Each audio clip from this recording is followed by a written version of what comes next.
Hemos estado orando por todos quienes visitan nuestro canal Un Nuevo Sentir, para que la gracia de Dios sea en sus corazones, en el de sus familiares y amigos. En esta oportunidad vamos a tratar un tema que hemos titulado Tiempos de Misericordia, y vamos a leer una historia muy conocida por todos, que la encontramos en el Evangelio de Lucas, en el capítulo 10, del verso 25 en adelante. Es la famosa historia del buen samaritano. Dice en la Biblia que un intérprete de la ley se levantó y le dijo al Señor para probarle: Maestro, ¿haciendo qué cosa heredaré la vida eterna? Él le dijo: ¿qué está escrito en la ley? ¿Cómo lees? Él respondió: amarás al Señor tu Dios con toda tu alma, con toda tu mente, con todo tu corazón, con todas tus fuerzas, y a tu prójimo como a ti mismo. Y le dijo: bien has respondido, haz esto y vivirás. Pero aquel intérprete, no conforme con eso, vuelve y le pregunta al Señor: ¿quién es mi prójimo? Jesucristo responde y le cuenta esta historia. Un hombre descendía de Jerusalén a Jericó y cayó en manos de los ladrones, los cuales le despojaron e hiriéndole se fueron, dejándole medio muerto. Aconteció que descendió un sacerdote por aquel camino y al verlo pasó de largo.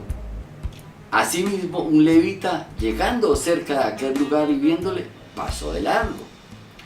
Pero un samaritano que iba de camino vino cerca de él y viéndole fue movido a misericordia, y acercándose vendó sus heridas, echándoles aceite y vino y poniéndole en su cabalgadura.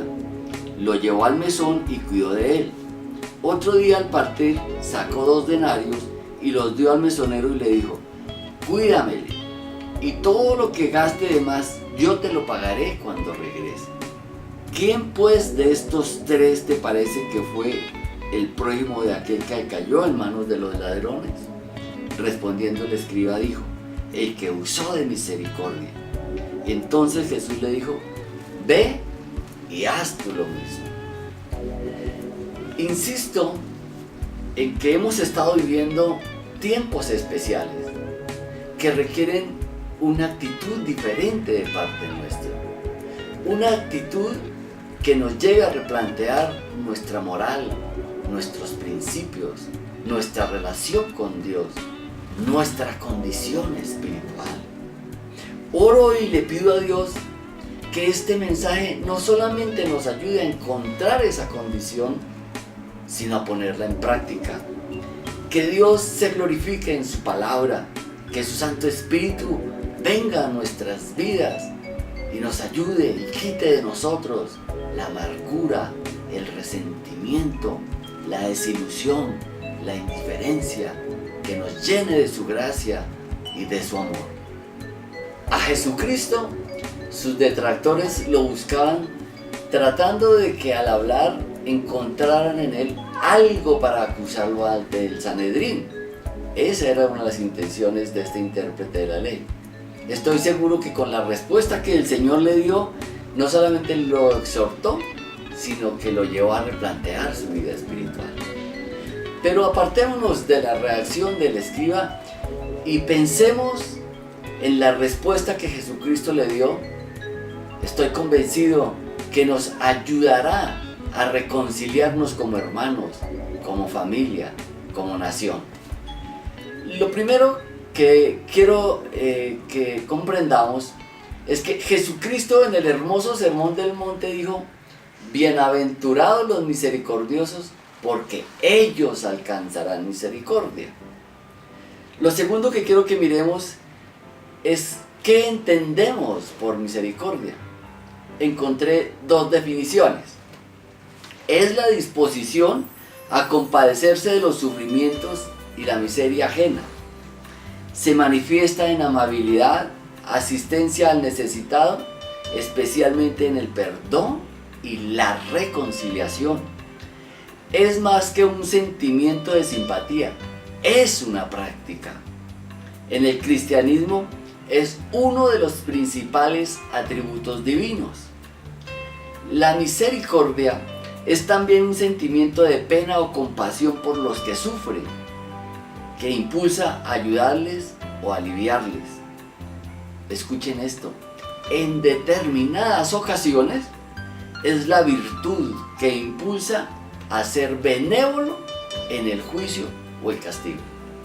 Entonces, de lo dicho por el Señor en el monte y de las definiciones que acabamos de leer, podemos concluir que el misericordioso alcanzará misericordia, que la misericordia tiene que ver con el perdón y la reconciliación, que la misericordia es un atributo de todo buen creyente, que la misericordia nos lleva a ser benévolos en el momento del juicio o el castigo, y que no es solamente un sentimiento de simpatía, es una práctica. El sentir general es que las personas que practican la misericordia debieran ser los sacerdotes, las monjas, los pastores, los siervos de Dios. Me llama por eso mucho la atención que el Señor utilice en este relato a un levita y a un sacerdote, dos religiosos, que al pasar ven al herido y pasan de largo. No lo socorren, pero al contrario, un samaritano ve al herido y siendo que los samaritanos eran enemigos de los israelitas, de los judíos, él viene y lo socorre.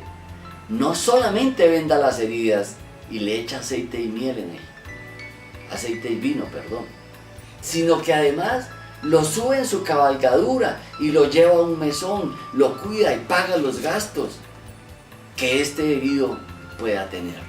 Me encanta cuando Jesucristo en sus enseñanzas relata episodios utilizando personajes tan diferentes, en situaciones tan adversas. Siento que cuando lo hace nos ayuda no solamente a comprender más fácil la enseñanza, sino que quiere resaltarla de una manera especial.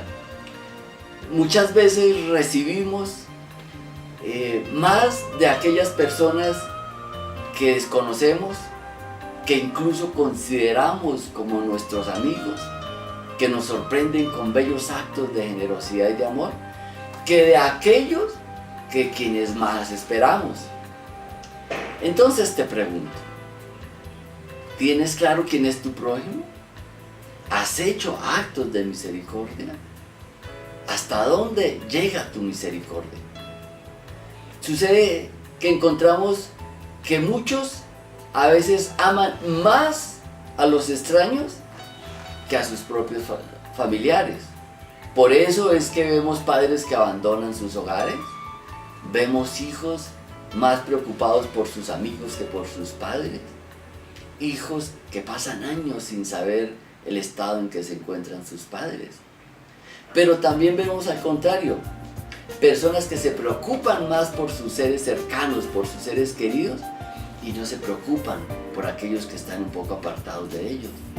Por eso es que vemos jefes maltratadores, por eso es que vemos malos amigos, malos compañeros, malos vecinos. Prójimo tiene que ver con próximo. Por lo tanto, todos aquellos que se acercan a nosotros, esperando encontrar en nosotros misericordia, deben hallarla. ¿Por qué no lo hacemos? ¿Qué nos impide? ¿Será que nos hemos contaminado de ese desprecio que la sociedad siente hacia ciertas personas? Se nos olvida lo que dijo Jesucristo en el Sermón del Monte. Bienaventurados los misericordiosos, porque ellos alcanzarán misericordia. Queriendo enseñarnos el Señor que la misericordia es de doble vía. De lo que siembro, de eso cosecho.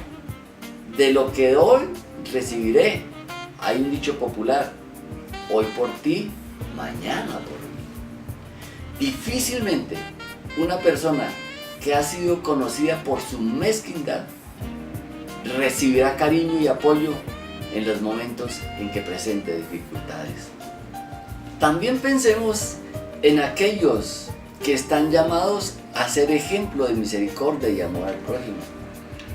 Pensemos qué está pasando con los sacerdotes, con los pastores, con los siervos del Señor. Estamos encontrando en ellos esa disposición, ese desprendimiento, esa generosidad que requiere la misericordia. Yo quisiera responder que sí, que así es, pero lamentablemente el pecado, la política, los negocios y otros intereses hacen mella en muchas iglesias y en muchos siervos del Señor, que los han distraído de sus verdaderos propósitos, de esa generosidad totalmente desprendida de todo interés. Por eso no es extraño que en este relato Jesucristo utilice a un levita y a un sacerdote, porque tanto en esa época como en la actualidad, muchos de ellos están distraídos en otros intereses y no en lo que el Señor los ha mandado a hacer. Veo como una gran demostración, una evidencia de esa falta de misericordia en varias iglesias y siervos del Señor, el lamentable papel que han venido desempeñando algunos jerarcas, sacerdotes y obispos en la paz de nuestra nación, que debiendo haber sido los promotores y defensores de ese proceso, se han convertido en sus detractores y opositores. ¡Qué contradicción! ¡Qué paradoja! Que aquellos que deben enseñarnos a amar a nuestros enemigos como lo manda el Señor, porque finalmente son también nuestros hermanos, nos estén llevando a despreciarlos y a condenarlos. Al final del relato, Jesucristo le pregunta al intérprete de la ley: ¿quién pues de estos tres te parece que fue el prójimo del que cayó en manos de los ladrones? Él dijo: el que usó de misericordia con él. Entonces Jesús le dijo: ve y haz tú lo mismo. Eso es lo que nos dice el Espíritu Santo en esta ocasión. Eso es lo que quiere que hagamos. Ve, no razonemos tanto, no pidamos tantas explicaciones como aquel intérprete de la ley. Ve, practica la misericordia con los tuyos, con los que necesitan, aún con nuestros enemigos, porque ellos también son hijos de Dios. No pases de largo, no seas indiferente. En este momento trascendental en la historia de nuestra nación, el Señor nos está invitando a que seamos benévolos en el juicio o en el castigo, que superemos la amargura, el odio, el rencor, la indiferencia, que le demos una oportunidad a aquellos que se desviaron del camino, a aquellos que hoy están pidiendo espacio en nuestra sociedad, en nuestras empresas, que hoy quieren regresar a sus hogares, que le demos una oportunidad al extraviado, que nos demos una oportunidad como nación. El samaritano de la historia no se conformó tan solo con vendarle las heridas a aquel hombre. Le dedicó tiempo, lo cuidó, pagó sus gastos. Esa es la invitación que el Señor nos está haciendo en esta hora. Que vayamos más allá del abrazo y las palabras del consuelo de yo estoy contigo, que pasemos del tradicionalismo, que pasemos de ese formalismo social, porque estas son las épocas en que está siendo probada nuestra comunión con Dios, en que está siendo probada nuestra fe. La misericordia es un atributo divino, pero también es una característica de todo buen creyente. Es hora en que debemos parecernos más al Señor, a su bondad, a su misericordia. Es la hora de pasar de las palabras a los hechos, porque no somos nosotros los llamados a juzgar o a condenar a nuestro prójimo. Eso, mis queridos seguidores, le corresponde al Señor. A nosotros nos corresponde es amarnos los unos a los otros, como el Señor nos ha enviado, como el Señor nos lo ordena. Ama, perdona, reconcíliate con el Señor. Haz lo que Dios manda y no lo que los hombres te impongan. Date una oportunidad. Démonos una oportunidad de ser bendecidos, de que con nuestros actos nos encarguemos nosotros de cambiar nosotros, nuestras familias, nuestro entorno, nuestra nación, de cambiar la imagen que fuera de Colombia tienen de nosotros. Para terminar, quiero pedirte que allí donde estés viendo este video, por favor me acompañes en una oración. Dios quiere entrar a tu corazón. Dios quiere que le digas: yo creo que Jesús es el Señor. Creo en mi corazón que Dios le levantó entre los muertos y está sentado a la diestra de Dios Padre, que es el Cordero de Dios que quita el pecado del mundo. Perdónanos, Señor, por todas aquellas veces que hemos sido indolentes e indiferentes ante el dolor y la necesidad ajena, Señor. Perdónanos por todas aquellas veces que no hemos sido benévolos en el juicio o en el castigo, Señor. Ayúdanos, Dios del cielo y de la tierra, a hacer verdaderos actos de generosidad, de desprendimiento, de misericordia, Padre mío. Ayúdanos, Señor, y bendice nuestras vidas, bendice nuestro hogar, bendice nuestras familias, Señor, bendice nuestra nación con paz, con progreso, con armonía, con sabiduría, Padre mío. Les agradezco que nos visiten y nos compartan con sus familiares y amigos. Nos vemos en un próximo mensaje. Dios los bendiga.